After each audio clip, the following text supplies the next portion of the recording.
Leading isn't about commanding. It's about listening to God's voice before acting.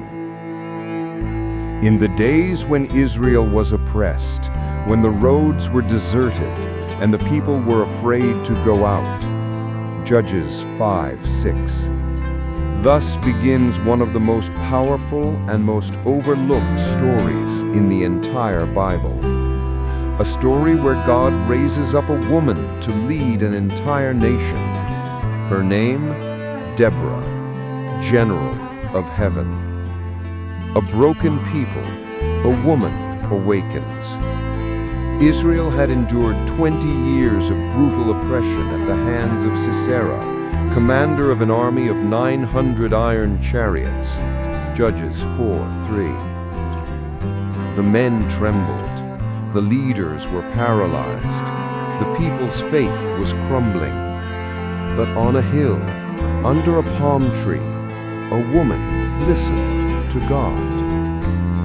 Deborah, a prophetess, was judging Israel at that time. Judges 4:4. She had no sword, she had no military rank, but she had what no one else had: spiritual clarity. Because true leaders don't begin with force, they begin by listening to God's voice. The call men feared. One day God gave her a clear command: "Get up, for this is the day the Lord will deliver Sisera into your hands." Judges 4:14. But there was a catch. That order had to be carried out by a general named Barak. Deborah summoned him and said, "Hasn't the Lord commanded you?" Judges 4:6. Barak had indeed listened to God, but he was afraid. He hesitated, he negotiated, and he said something that reveals the human heart. "If you go with me, I will go, but if you don't come, I won't go." Judges 4:8. Barak had muscles, Deborah had faith. And in the kingdom, faith rules. Deborah answers him, "I will go with you, but the victory will not be yours to win, but a woman's." Judges 4:9. Deborah understood something profound.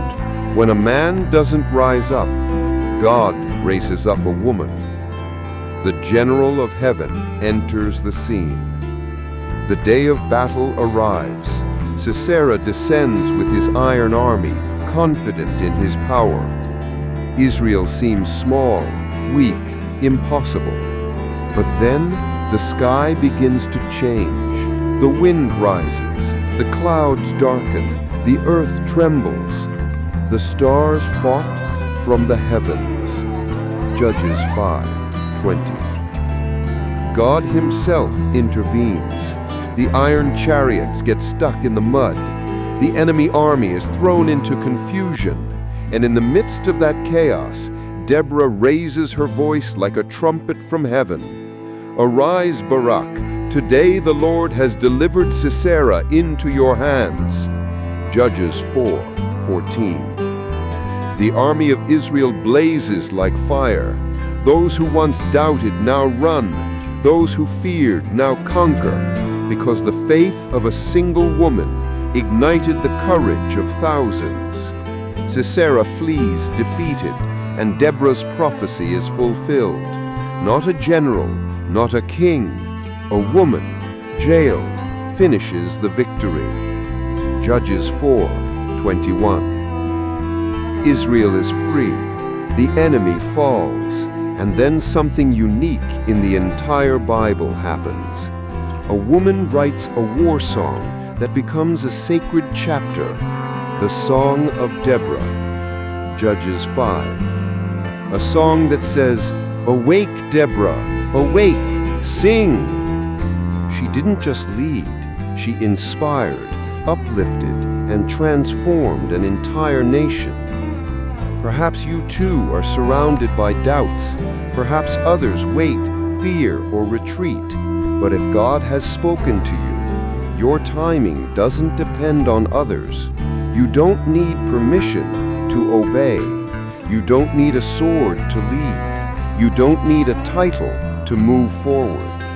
Sometimes God is looking for someone who will simply say, "Here I am, Lord, use me."